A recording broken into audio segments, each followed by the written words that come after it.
XFM. Elis James and John Robbins on XFM podcast. Hello, thanks for downloading the Elis James and John Robbins podcast.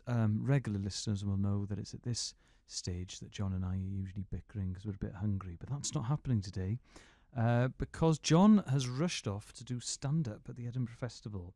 It was an exciting show technologically because John was broadcasting down the line from the XFM studio in Glasgow. I was doing it from our usual studio in London, but we still had all the same regular features, you know, textual healing, sacred cow, and winner plays on, and what have you. Hope you enjoy the show. Also, I do need to mention this. We have an email address, sunday@xfm.co.uk, if you want to get in contact with the show, and a text or a tweet isn't sufficient. And we had a problem in that the emails weren't coming through for some reason, but that has since been solved. So if you have emailed us over the last couple of weeks, we're working our way through the backlog, but it's up and running. So if you want to nominate a sacred cow, or you've got a problem for textual healing, or you just want to tell us that we're great, do that on sunday@xfm.co.uk. Anyway, hope you enjoy it. Thank you very much for listening. Cheers. Goodbye. Elis James and John Robbins podcast. XFM.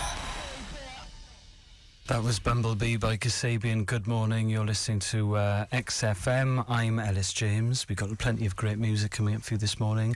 But to my north, it's the second youngest chief executive in the history of Thornbury Concrete Products. It's John Robbins. How are you, John? Elis, I am well. I'm pleased that in your first ever opening to my left link, you didn't drop the ball. That's very kind of you. Excellent, lovely reference. I'm pleased with it, and I think I was right to give you the authority to carry that out. I think so. I think I was ready for it after 26 weeks. Yeah, this is our 25th show. Is it? Yeah. Oh, that was just a wild guess. Oh, that's... No, happy anniversary, man. Oh, happy anniversary. I'm going to get quite emotional. I think we should explain to the listeners, though, that I am in our usual sort of Leicester Square London studio, but you are in Bonnie, Scotland, rocking the Edinburgh Festival. Yes, but I'm not in Edinburgh at the minute. I am in Easterhouse Business Park on the outskirts of Glasgow. I got a train with our intern Vin, who's with me now, and so I got up about 6:45, and I couldn't get any food because nowhere was open, and I thought I was going to go mad and ruin the show by being grumpy. And then Classic Robbins.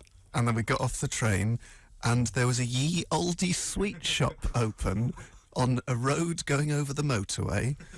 And they had about 1,000 different sweets, and also did egg rolls. Oh, this sounds like a sort of, like a sanitised version of an Irving Welsh anecdote. Yeah. That he's replaced hard drugs with hard sweets. Yeah. But how's the festival? How are the gigs, John? I've had 3 belters and 1 stinker. And knowing your luck, the stinker was in front of the world's assembled press? It was in front of a member of the press, that's correct. Oh. I told the audience off 7 times for not laughing. At one point I said that the bit of material they'd just not laughed at was absolute dynamite. I said, guys, I've done this show 60 times and it's never been this hard. I told 2 men to unfold their arms.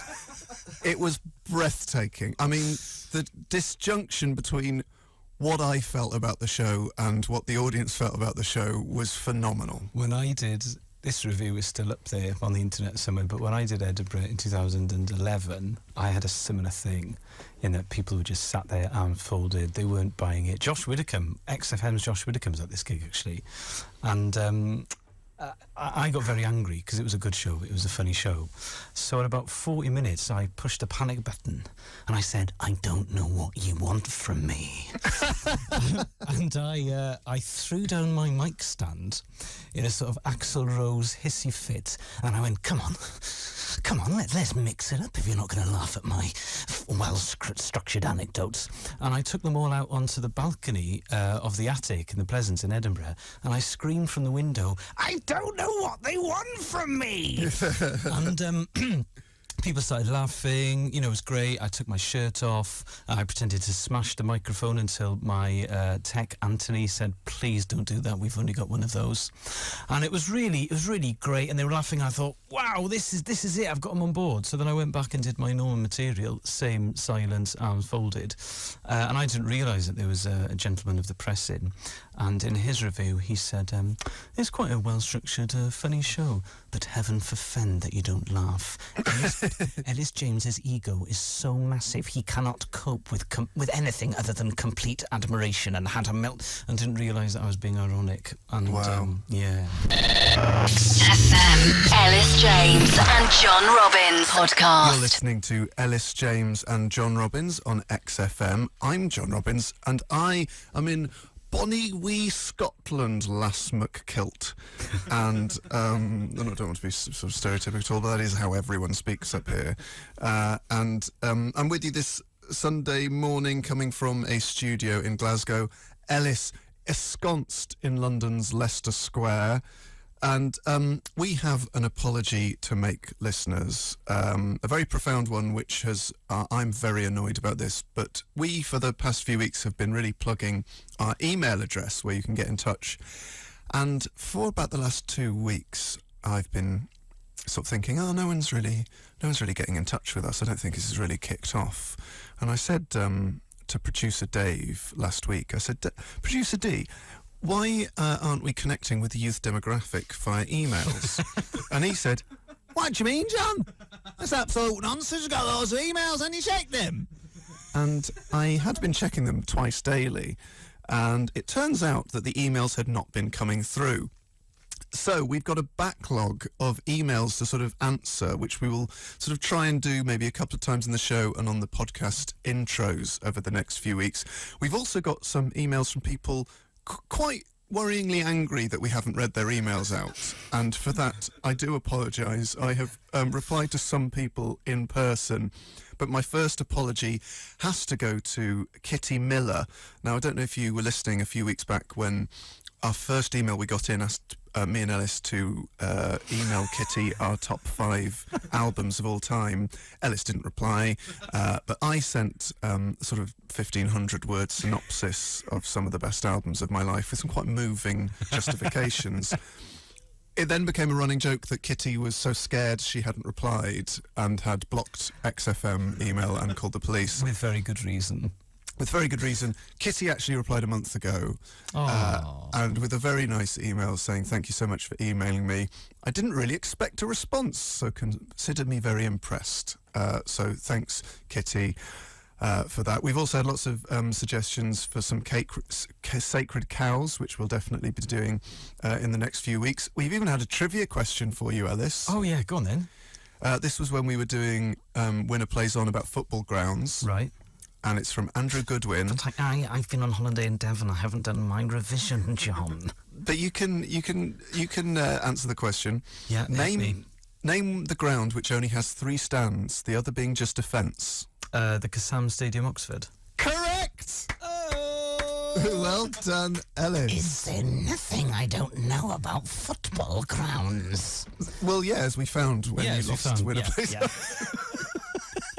Otherwise, I'd still be doing it and not be doing Wales in the 1958 World Cup. Exactly.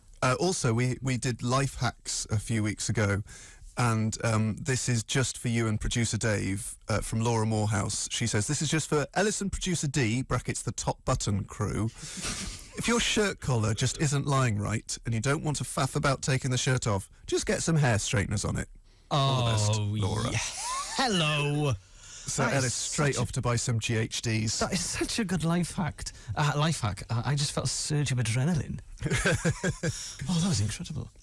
So Elis, what have you been up to? You've been on holiday to Devon. I have been on holiday to Devon, and it rained, and there was no Wi-Fi or phone signal, and my girlfriend and I did the crossword like pensioners. Oh, that's nice. Cryptic or normal? Oh, normal. I cannot do cryptic. Okay. I know. Izzy said, should we do the cryptic? I can't do it. Can you do it? And I said no, but John can, because John went to Oxford and is the best. No, well, that's not. I'm not very good at cryptic crosswords. I can usually get about 4 or 5 clues. Can you? I've never been able to get one, even when they're explained to me. Okay. I mean, You need to... excuse me. You need to have been born in 1935 to get cryptic crosswords, because all of the clues are like shorthand for different levels of church ministry. England cricket batting acronyms. Yeah, W.G. Grace is like a hack answer to a cryptic crossword. Yeah, and sort of RAF levels of attainment. Yes, well, my mind doesn't work in that way. So, but I always think it'd be quite good for writing comedy, because, you know, if you could sort of flip, you know, meanings and things, you could be quite funny with it. But there is a book on how to do cryptic crosswords, which I've read, and it is excellent. Oh. So, folks, coming here. Sorry, that's a boring conversation I've had. No, it's not. It was great. It was great radio. It was great radio. Great indie radio about how to do cryptic crossword. Right, coming up, folks, Elis has promised me during tracks an anecdote with a punchline. So, you can't say that now. So that's to look forward to. Elis James and John Robbins podcast XFM. on XFM. Oh, Tom, I won't leave you high or dry. I'll keep you close to the ground and keep you moist at regular intervals using a houseplant spray bottle and or a damp flannel if I need to pop out to get shopping or pick up the kids. But trust me, Tom, you will remain wet and low at all times. That was High and Dry by Thom Yorke and the Radiohead. A song which I remember from listening to when I was a kitchen porter at the I think it's the Ship in Alveston, and because it was the late 90s, I was treated poorly by the chefs. A lot of behaviour that now would probably have given me some form of compensation, at least in a small claims court. Yeah, some really unpleasant bullying. And anything you can discuss on radio, or are you uncomfortable doing that? Pans being thrown. Oh. My overalls being sort of Soiled? amusingly torn off and hidden. You were wearing trousers and pants underneath the, you know. I was wearing a pair of boxer shorts. Good lad. Also, I was deprived of food to the point at which I got so hungry I went into the fridge chiller and ate raw mushrooms. And it's the worst thing I've ever tasted that hasn't been gone off. I didn't realise I was sharing a radio show with Oliver Twist. It's true. But my woes haven't... oh, goodness, I've forgotten, Elis. It's time for Anecdote Punchline. Please don't build this up. Right, listeners, it's Anecdote Punchline on XFM. Basically... if I'd said this in passing during... Just to be clear, you'll get the anecdote first, listeners, and then the punchline. If I'd said this is the sort of bullying that you were... You see, the abusers often become a bit... No, the other way around. Anyway, well, I'm clearly firing on all cylinders, so... right, I'll do this anecdote. Last night I was performing with... Last night... Well, it's got off to a cracking start, this anecdote. Last night I was performing with the stand-up comic Earl O'Kid. Do you know Earl? Yes, I do know Earl. Yeah, he's a musical act, and... yeah, He does like a lip trumpet. He does a lip trumpet. It's very funny, right? But anyway... Yeah, it's very funny. Yeah, he drives a car so old he technically doesn't have to have seatbelts.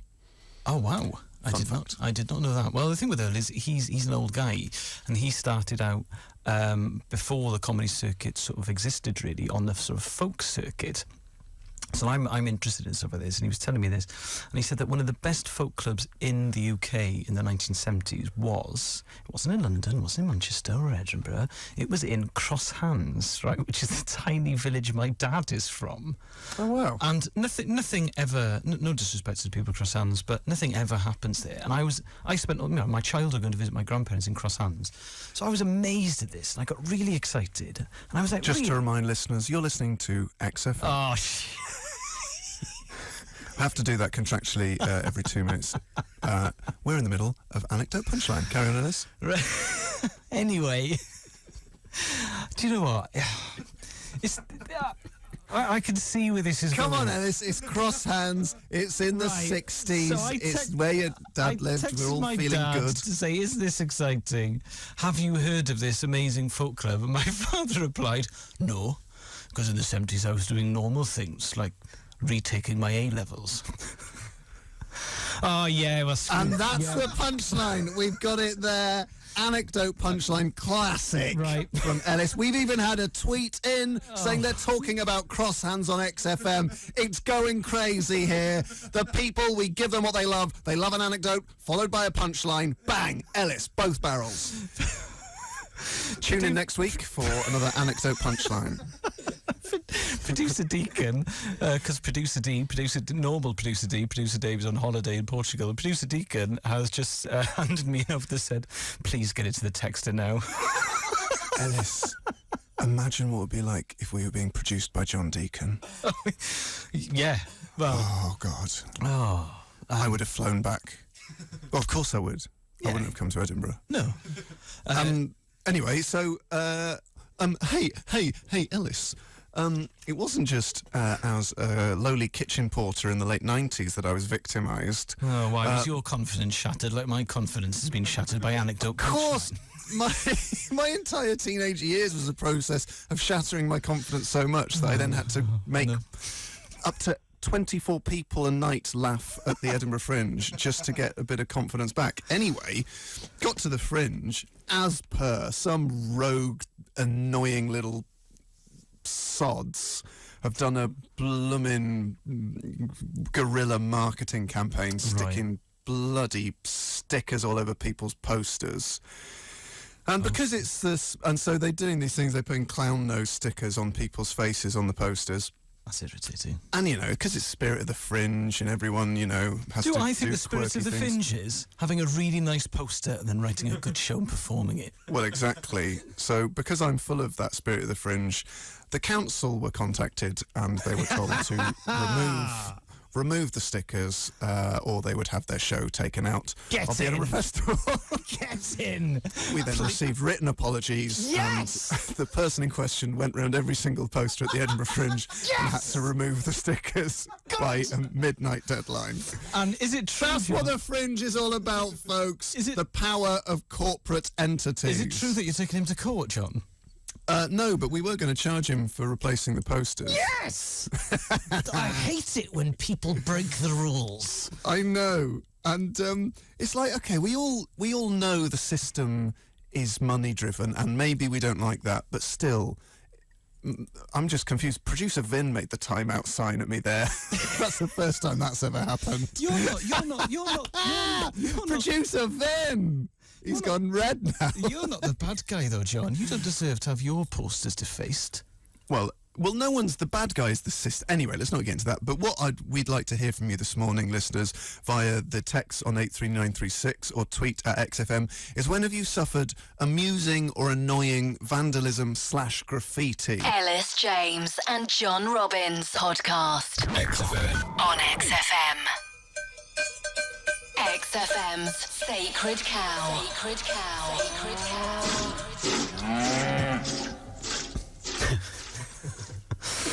The only example of cows being milked on indie radio, it's Sacred Cow on XFM. And it's this week, it's my turn to nominate. So, John, hold on to your socks. That's not even a saying.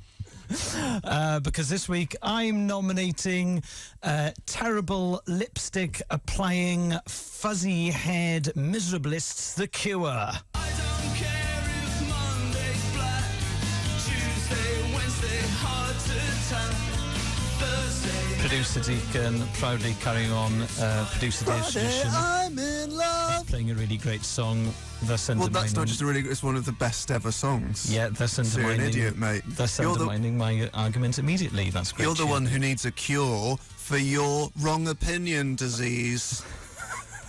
Incorrectitis. Bad judgment Syndrome. Syndrome. Thanks, man. You can't put The Cure in. The Cure incredible, mate. All right, then. Try and defend The Cure. Come on, mate. They were the first ever alternative band to have mainstream success. Right. Okay, that's fair enough, but I know that you're a proud vegetarian. And Robert Smith once said, I hate Morrissey so much that if he says not to eat meat, I'm going to eat meat. That's how much I hate Morrissey. So defend that, mate. Well, I don't have a problem with people eating meat. I have a problem with the way the animals are treated before the moment of death. Right. So as long as he's sourced his meat, fine, do your protest. Okay, but they had a big spat, Robert Smith and Morris in the 80s, and I'm a Smiths guy. I'm very tribal. But just because you like a musician doesn't mean you like all the people who like him. Yes. Or you like what? So you like David Bowie and the Nazis? Whoa, whoa, whoa. Whoa, hold your horses. That doesn't make any sense. That was one photograph which he claims misrepresented him at Paddington Station in the late 70s when he was going through a rough personal patch. So to not bring Hitler into David Bowie's canon. Yeah, but there's nothing worse than finding out an idiot who you hate likes the same band as you. True. I just think that The Cure are a decent singles band, but they never made... They're not they're an albums band, mate. They never made... Oh, God, I've already had loads of texts and tweets in. What about Disintegrations? One of the best albums ever. Seriously, Elis? Yeah, OK, that is their best record, and I think Pornography is also a really good record, but I don't think that those records really sort of trouble the top 100 albums ever lists. I think they're known for their singles, and also I think with The Cure, I think he's run out of sadness. Robert Smith, he said this in an interview. He said you can only write, there's only a finite amount of songs you can write about being sad, and I don't think that they have the same sort of range as someone as like the Smiths or Morrissey, who it's never ending with him. The man's a genius. I don't know why I'm comparing them to Morrissey in particular, other than this spat. But you know, good singles band, good sort of FM radio rock, but not for me. They're not. That's not even accurate. FM radio rock. Oh, I don't know. Friday I'm in Love and Love Cats and stuff. That's. Yeah, but that's what's amazing about them is that they are an alternative. They're a goth band who made it onto the popular stations and stuff, and had a very wild reach with something that could have been very niche and started an entire fashion in the 80s, mate. May not have reached cross hands. He cannot apply lipstick to save his life. Well, I will admit he kind of looks insane now. I wouldn't, but now they're in a situation where they're quite unashamedly playing hits to fans, which is something you like. True, he does play for hours, though. Hours and hours and hours. Well, I recommend anyone checking out his Twitter rant about that Guardian journalist who said they should have just condensed their set to 90 minutes instead of playing for 3 hours. He went absolutely mental at her. It was brilliant. In fairness, Robert Smith, that was very, very funny.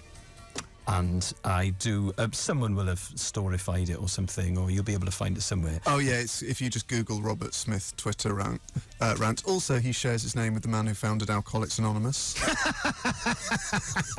So I like that, because I like people getting help, Elis, unlike you. Okay. Do you know what? I hadn't prepared for that argument. It's funny that, isn't it? Anyway, listen, ladies and gentlemen, listeners, if you love or hate The Cure, let us know. Text us on 83936 or tweet us at XFM. We're discussing The Cure, whether they should be in the paddock of sacred cows or the abattoir.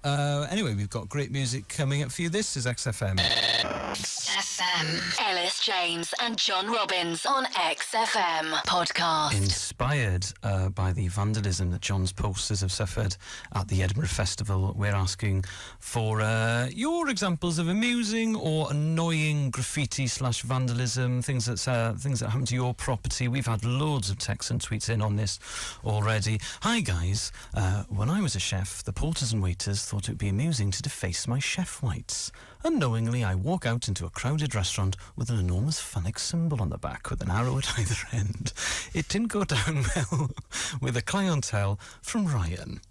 Now that's the sort of stuff we want. That's brilliant. Why is there an arrow at either end? I don't know. Is that to symbolise movement? Like a speed line? Or an instruction? Well, I mean, either way, I think we know what the intent is of that graffiti. Yes. But is that the sort of thing that happened to you when you were working as a kitchen porter? Well, I wasn't high enough up the ladder to have whites. I had sort of blue overalls, sort of with pop clasp buttons, which were quite easy to tear open, as it proved, by other people, not by me doing some kind of rock and roll impression in the kitchens. Do you know what? I've had graffiti myself on my maths book. As a kid at school, somebody from Cymdeithas yr Iaith Gymraeg, the Welsh Language Society, wrote Deddf Eiddo Nawr, which means property legislation now. XFM. Elis James and John Robbins on XFM podcast. Sorry, I was just reading loads of texts and tweets about the Cure because it's gone Cure mad as part of Sacred Cow. And I'm pretty sure they're all agreeing with me, because I'm right. Yes, I mean, certainly, currently, John, it's almost unanimous. Although one person has tried to start a hashtag that's very rude about the Cure, and he's the only person thus far who doesn't like them. I saw that. I mean... Also, I was thinking, Robert Smith has an excellent sense of humour. He voiced his own character in South Park. He... what was the other thing he did? Hang on. Elis, my wife Helen has gone into full meltdown after you rubbished the Cure. For marital harmony, I thought Paddock, but you are right. The Cure are timeless, amazing original musicians. Don't be insane. All right. They deserve their place in the Paddock. Helen in Dorking. People love the Cure. I'm sorry. I just want to stimulate great debate, guys. He was on. They used to do a thing on the Mary Whitehouse Experience where they would dress up as the Cure and sing really sort of miserable versions of nursery rhymes. And in the last episode, Robert Smith came on and sang "The Sun Has Got Its Hat On" before punching the character. I think that's brilliant. Oh, stop ruining my arguments. Guys, Also, this is from one of the texts. If you put the Q in the abattoir, I will find you. Okay. Also, they're new albums, so some people slate them for sort of still doing the same old thing, but some of their new albums are actually really good.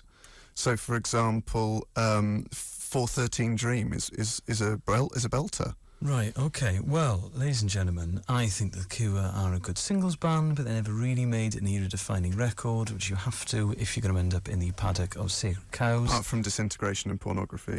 Yeah, which are two quite good albums. Stop undermining my arguments, John. That's the point of this feature. I know, but for some reason I've taken it to heart.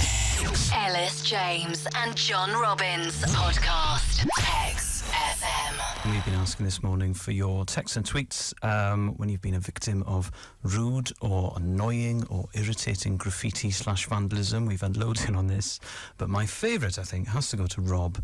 I once had a rude word, he's told me the word, but obviously I can't say because it's the Sabbath, written on my car bonnet in snow with an arrow pointing to my house. Still a mystery to this day. Someone's actually tweeted in a picture from a toilet wall that says Kim Wilde invented punk, which I quite like. Also, someone tweeted in something which is a picture of someone's it's obviously quite a well-versed vandal, has written Theseus and the Minotaur on a wall, which is a reference to a Greek myth, which I quite like. Do you think that happened at the Edinburgh Festival? Possibly, or sort of Cambridge. You know, they're pretentious. Absolute idiots. I mean, what I hadn't really thought through when thinking about doing this texter is how few of the texts and tweets we'd be able to read out. Yeah, I mean, I really must thank our listeners for their creative answers, but also we cannot swear with impunity at 10:59 a.m. on a Sunday. It's not Foo-Bar Radio.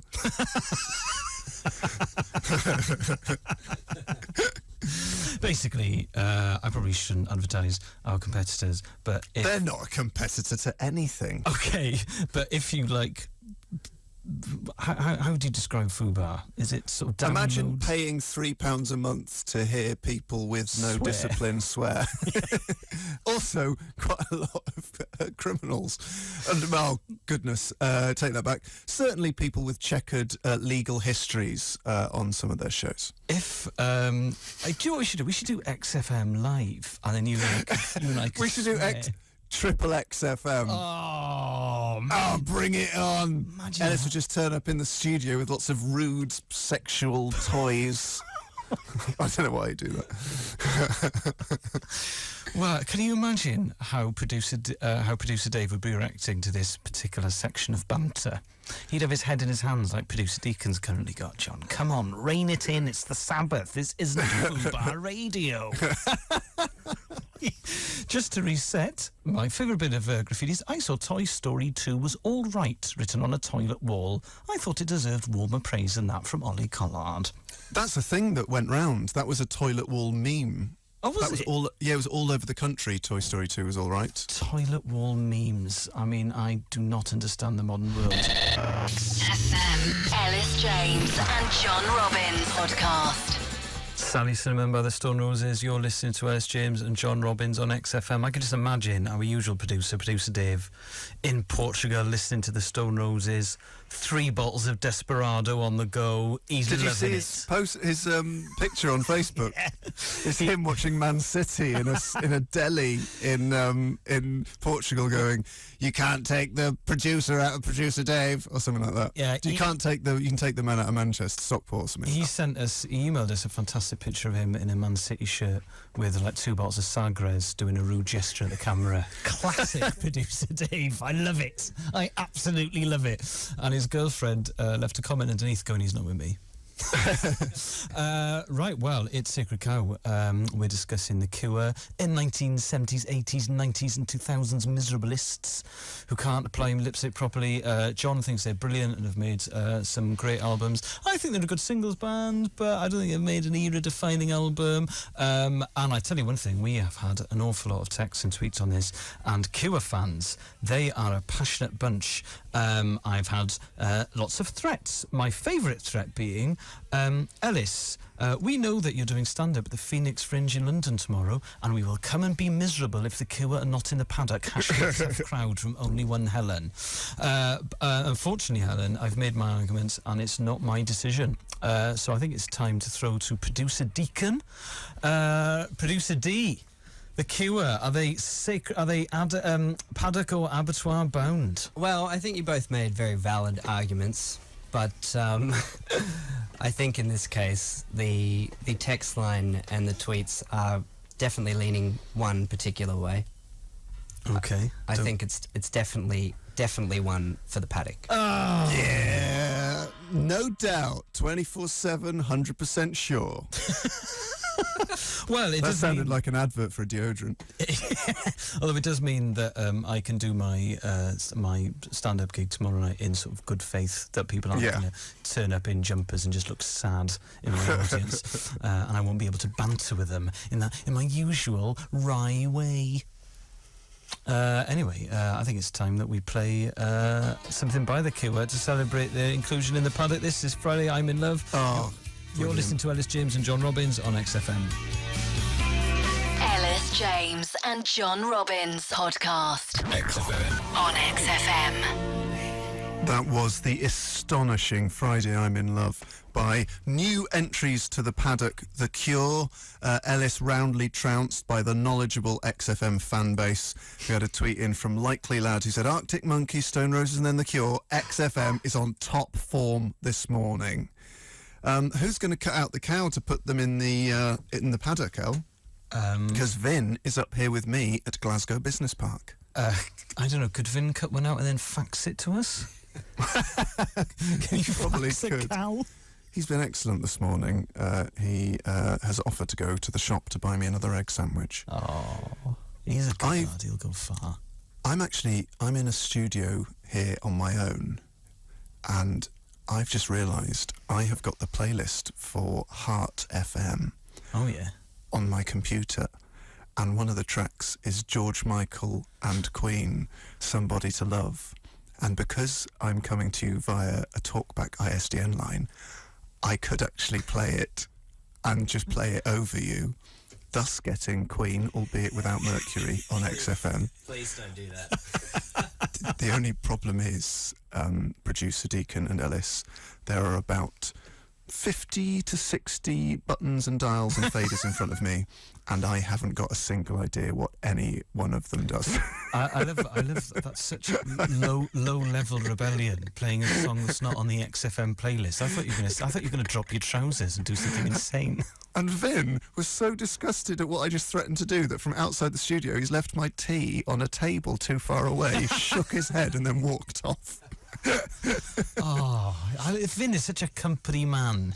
Man and boy, mate. The very prospect of you playing Queen and George Michael on XFM, he's like, well, he's not going to be caffeinated for the next hour of great radio.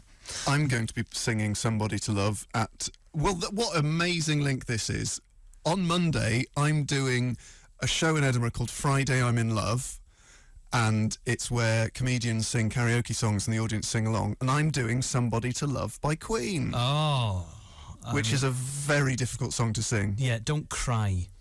No, I won't. Do you want to hear me? Do you want to see how good I sound so far? I've been practicing. Yeah. Okay. Let's see if I can get the note. Can anybody find me? You're peeking, John. Get away from the mic. Somebody to love. How's that sound? That sounds pretty great to my ears. What do you reckon? Annoyingly, I nail all of the high notes, but I think I'm slightly flat on the low note. Somebody's tweeted in to say that their speakers have blown. So cheer, nice one, John. Although we've also had a tweet in from Only One Helen, who threatened to come to my gig tomorrow night and just be unhappy because I'd nominated The Cure. She says, John, well argued. Thank you, smiley face. You've made a Cure fan very happy. I wouldn't have thought that was possible. Yeah, Helen in Dorking. John, that was great. And Queen the Musical's finished now, isn't it? We Will Rock You. Yeah, but they've got a sequel in the works. Well. And given that Ben Elton's work just gets better with years passing, I'm sure it's going to be an absolute treat. I bet it's called The Show Must Go On. Well, hopefully Ben Elton is listening. and he heard what you just did, that you're capable of blowing speakers across the country, and he might cast you, who knows. XFM. Elis James and John Robbins on XFM podcast. I told her that I was in Bend It Like Beckham. I have a doll's house in my bedroom. I think I've just drank some wood. Right? XFM. Do what? Textual. What are we doing? Textual.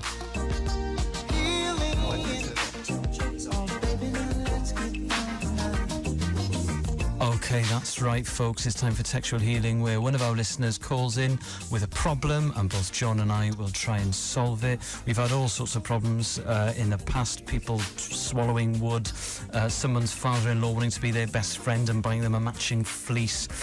So we have a caller on the line, on line 1. Caller, are you there? Hello, caller. Yeah. Hello. Oh, great. Great. Can you hear me? Yes, we can. Right, good. caller. I understand that you wish to remain anonymous. Yes, please.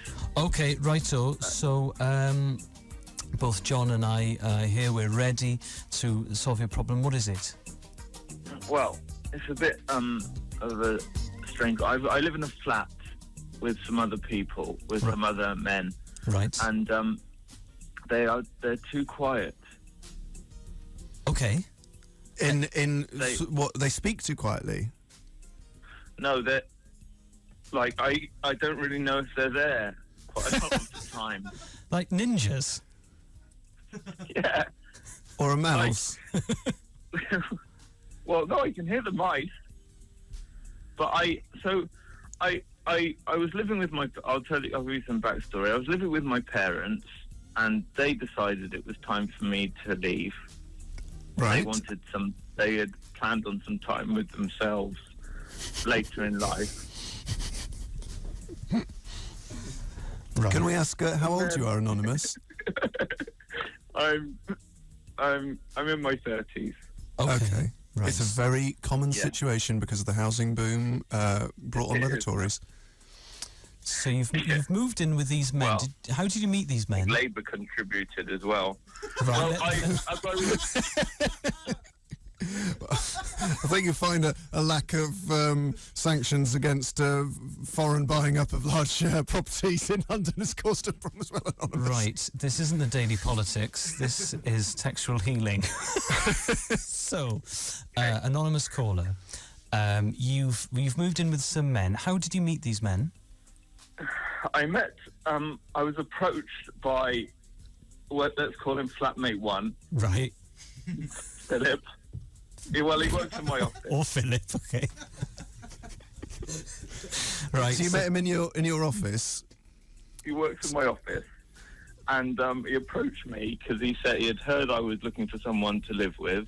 He works in a different department to me. Uh-huh. He sent me an email, an in-work email. On the internet? So I think I know who he is. Yes, I think I know who he is because I think I've seen him in the lift and stuff. Right, so you sort of weren't particularly close with him? No. Right. But he said it was a nice flat, good lads, 3 good lads, and then And so that was I did like. So you moved in with him then, and there are 3 others, and they're all ninja quiet. Well, are you crying or laughing? You're making it sound silly. They're not ninjas. I don't think they're ninjas.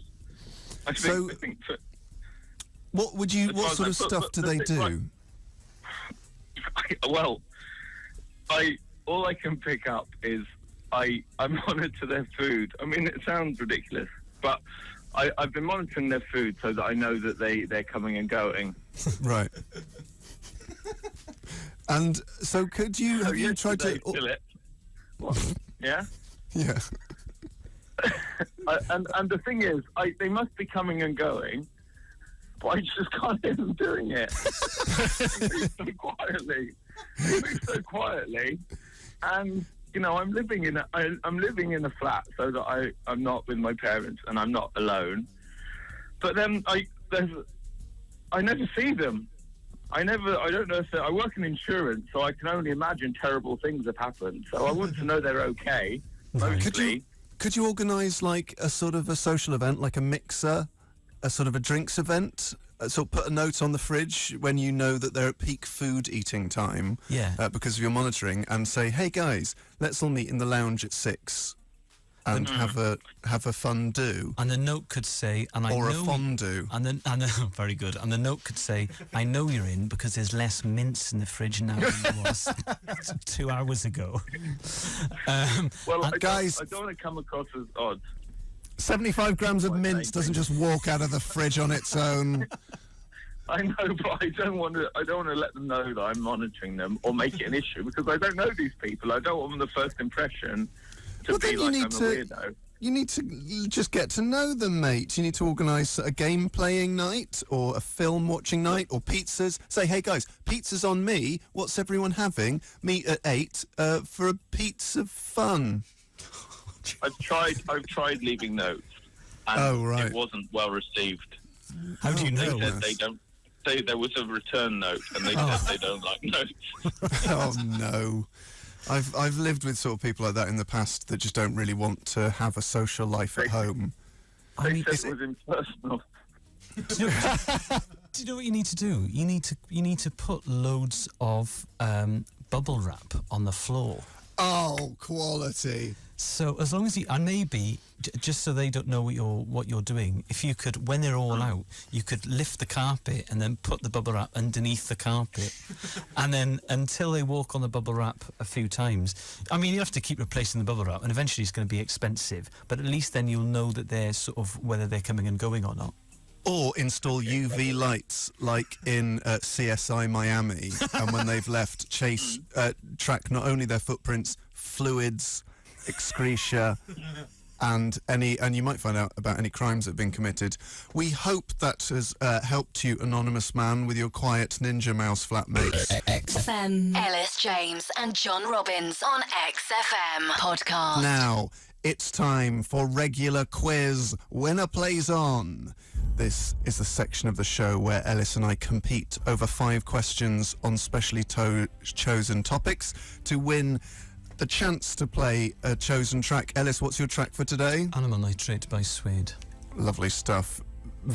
Producer Vin, punching the air there up in our Scottish studio. My track is Chop Suey by System of a Down, because I know Elis doesn't like it because it's too loud. Last week, The Wasteland beat... Who did I beat? What were you... Robert De Niro. Robert De Niro, wildly underprepared by Elis. This week, Elis has chosen the, I don't know, Welsh, something to do with Welsh football. 1958, Wales and the 1958 World Cup and the Wales team within that. So, Elis, I'm flicking a coin up in Glasgow. Producer Vin is here to make sure everything goes smoothly. Heads or tails? Tails for Wales, please. It's Queens for Queen. So, I would like to ask you questions first, please. No problem.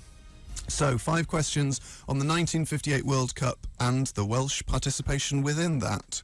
Begin now. Who was the overall top scorer at the 1958 World Cup? Remaining the Okay. It's Just Fontaine. Yes, it is Just Fontaine, no one else. Who scored his first ever World Cup goal, knocking Wales out of the tournament? Edson Arantes Nascimento, otherwise known as Pelé. Oh, I thought you got it wrong, but you were being a douche. Wales scored an incredible 4 goals across the whole campaign. Who was their top scorer? Was it Ivor Allchurch? Correct. Wales should never have technically qualified for the 1958 World Cup. What event led them to having a surprise 2-leg playoff against Israel? The 1956 Suez Crisis, and no African or Asian team would play Israel. Correct. Topical. What was the... Could this be the first ever fiver? What was the nickname of John Charles, coined in Italy because he was never once cautioned or sent off? The English translation is the Gentle Giant, which is Il Gigante Buento, I think. I'll let you have that. It's Il Gigante Bueno. Elis, it's 5. Oh, Wales! Right. Now, an historical moment. A historical moment. Obviously, we could still go to tie-break if you get 5 right on T.S. Eliot's The Wasteland. But I know for a fact you've gone super deep. I said something rude then. I know you've gone super deep on The Wasteland because you're annoyed at me for being so great at it. Well, we'll see. It is your favourite poem. You did study it at Oxford Brookes University. Oh, outrageous! So, John, 5 questions on T.S. Eliot's The Wasteland, starting now. Section 1. The Burial of the Dead is made up of 4 vignettes, each from the perspective of a different speaker. These recollections are filtered through what? I'm going to have to... Words. Quotations from Wagner's operatic version of Tristan und Isolde. Yeah, which comes through words, so that's technically All right, I'll give you that one. Well done, John. How does The Burial of the Dead end? I'll even give you with what quote? Yeah. It's a famous line from... I'm going to have to hurry you. The Divine Comedy. No, it's the preface of Baudelaire's Fleur de Mal. Question 3. Eliot was inspired by 2 very influential contemporary anthropological texts. Name them. From Ritual to Romance. Oh, yes. And The Golden Bough. Yes. Get in! He thought he'd gone deep. He thought Robbins would get none, but you can't go too deep for Robbins. The game of chess. What do the chattering women represent?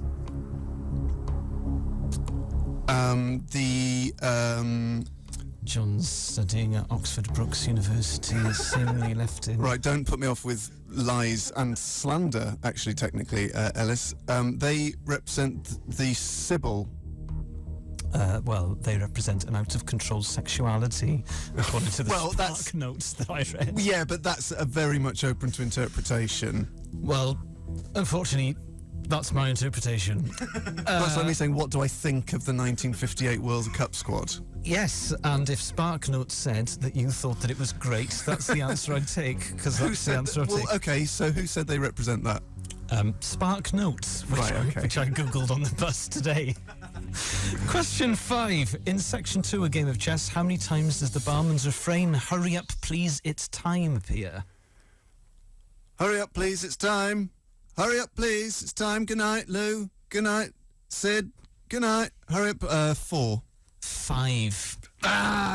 Which means that Welsh participation at the 1958 World Cup trounces T.S. Eliot's The Wasteland. It's historic. Elis James got 5. 5's up here on XFM. It's time to play my chosen track. I'm absolutely thrilled. I'd like to dedicate this to John Charles, Ivor Allchurch, Cliff Jones, Terry Medwin, Jack Kelsey, the entire Welsh squad from the 1958 World Cup. This is Animal Nitrate by Suede. Elis James and John Robbins podcast. XFM. It's time for a new regular feature, and it's one of my favourites. It's John Robbins Reads from Tony Blackburn's autobiography, Poptastic. That's right, folks. I have it here in my hands. We're on to the 3rd chapter now, and this is going to be the last one we read for a couple of weeks, because there's no time to fit it in next week's shows, but it will be back for chapter 4 at the end of August. Now, in this chapter, The Entertainer, Blackburn is talking to us about his sort of first forays into professional performance music and radio. And he talks about his sense of humour and his fondness for sort of silly jokes, and how that may have broader implications for the world. Still afraid to take on the big topics. I know I can't stop people killing one another in Iraq, but I wonder what would happen if I went over there wearing one of my ridiculous stage costumes. It wouldn't do any harm, and I might just do some good. Ask yourself, just where has armed action got us? If the American GIs put down their weapons for a day and walked the streets dressed up in silly costumes, it would certainly confuse the enemy. Alas, the day when someone declares war and no one bothers to turn up is a long way off. Not in my lifetime, that's for sure. So Blackburn there suggesting he may at least interrupt combat by arriving in a war zone in a silly suit. I'm imagining sort of like a Groucho Marx pair of sort of glasses with a big nose. Also, what I love about Tony Blackburn there is that you know, he's taking on the big topics, and he doesn't think he'll improve. He's certainly not going to do any harm, though. Yeah. So next, this is a short one on the topic of poster vandalism. We'd originally performed as Tony Blackburn and his Swinging Bells, but felt obliged to change it after some clot started defacing our posters to Swinging Balls. At some point, I briefly restyled myself as Vernon Lawrence in an attempt to sound more showbiz. Vernon Lawrence. Is Tony Blackburn his real name? Yes. I think which he states several times throughout the book. Well, Anthony Blackburn. That's quite a good name, I think. Now, this is the chapter where things get quite saucy, Alice. Oh, lovely. And Blackburn introduces us to his first forays into sexual emotions. On one of these Saturday London sojourns, I sneaked off to the Windmill Theatre in Soho to see a naughty show. After plucking up the courage to buy a ticket and step into the darkness, I was sorely disappointed. Yes, there were naked women on display, just as advertised, but the laws of the day required that they stand completely still. It was about as erotic as leafing through an illustrated book on ancient statues. I also pursued my awakening teenage interest in naked female flesh a little closer to home, thanks to the flea pit known as the Continental Cinema in Winton. a fairly nondescript part of Bournemouth. Once again, I was sorely disappointed by what was on offer. Just a handful of dreary health and efficiency films that showed couples prancing around in the nude playing tennis. I couldn't think of anything less arousing. Sex and pornography is virtually mainstream in today's society, but back in those pre-Beatles, pre-contraceptive pill days, it was all kept remarkably well hidden. So were the girls, virtually invisible behind those calf-length skirts and layers of crinoline. And now he goes on to discuss losing his virginity, which is what everyone really wants to know. Yeah, come on, Tony. I was 18 when I lost my virginity in a wood close to the college during a lunch break. The lucky lady wasn't Sally, but a friend from college. I'd secretly hoped that it might have cured me of my jealousy towards Sally, but it didn't. I now had an added burden of guilt to carry around with me. On top of that, I knew just how powerful male sexual desire was, which only added to my suspicion that every man who dared look at Sally was a potential suitor. I love the fact that so there's this girl who's the object of his affection, Sally. I think may even have been his girlfriend at the time. He's obsessed with the fact that other men are checking her out, whilst losing virginity to someone else in a wood. During his lunch break. It's such a shame that he doesn't tell us what he had for his lunch on that momentous day. Yeah. I'd love to know if he'd prepped himself for what is a momentous moment in any person's life by eating like a chicken and bacon sandwich and a bag of prawn cocktail walkers. Maybe he had a Boots meal deal. FM, Elis James and John Robbins podcast. It's 12:53 exactly in Blackburn's honour. That was Kings of Leon with Don't Matter. Remember, folks, it's Tony Blackburn who invented the persistent time check. This is goodbye from us here, folks. It's been a wonderful show. I've been coming live from Glasgow Business Park as I'm at the Edinburgh Festival. Elis, I'm sure over the coming weeks you're going to be watching the Commonwealth Games, not the coming weeks, of the next few days, as Wales vie for the all-important 12th spot, having been denied 11th by Singapore, bringing in a remarkable 20 bronze medals. Yes, but the Welsh team had a target which we've broken. So I'm very What was the pleased. target to get there? Less than 20. No, it wasn't. Less than 20 medals? No, it was. I can't remember what. I was talking to a sports fan friend of mine, and he said that we've broken our target for medals, but I don't know what For the target bronze was. medals. No, for You've smashed your target for bronze medals. Reasons to be proud, folks. Let's all sing. What's the song they sing? My Slate Hyn of the Lad Valley. That was my Nech Hyn Hyn Lad in the Valley, which is land of my fathers. Land of my fathers. Patriarchal. Sexist. So, folks, if I could take this time to offer a well-intentioned plug for my Edinburgh show, This Tornado Loves You, which is performing very well. It's received some positive notices. So do come along at 9:45 if you're up in Edinburgh at the Pleasance. We've had a few XFM fans in already. And Elis is also performing. What are you performing at? I'm doing an hour of new material at the Phoenix Fringe in central London tomorrow, nearest to Oxford Circus at the Phoenix pub, where if you're a regular XFM listener, you'll know I had my bag stolen from there. So it is a pickpocketing hotspot, but great. There's loads of good stuff on. Frankie Boyle's on before me or after me. He's just sold out, I think. But Keith Farnan is on, and he's great. A very funny Irish comic. So do come down. Lovely stuff. Thanks so much for listening, folks. Thank you very much, Producer Deacon. You've been stunning today, and Producer Vin up with me here in Glasgow. So it's goodbye from me. And it's goodbye from him. Right, this could go on forever. If you like this podcast, why not check out some of the other great ones available to download at xfm.co.uk.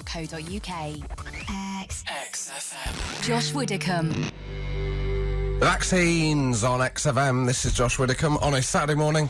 And now we are joined by our first guest, Mr. Rob Beckett. Oh, thanks, mate. I really appreciate you having me on. It's all right. You know, really it's do. good to help out someone who needs it. Yeah. How are you? Yeah, good. Yeah? All right, mate, yeah. Feeling fresh. Feeling fresh? Yeah, here on What time. would you normally be doing at this time? Listening to the show, obviously. Yeah, listening to this. If you didn't have digital radio. Trying to desperately tune into something else. But unfortunately for me, it's all I can get on my...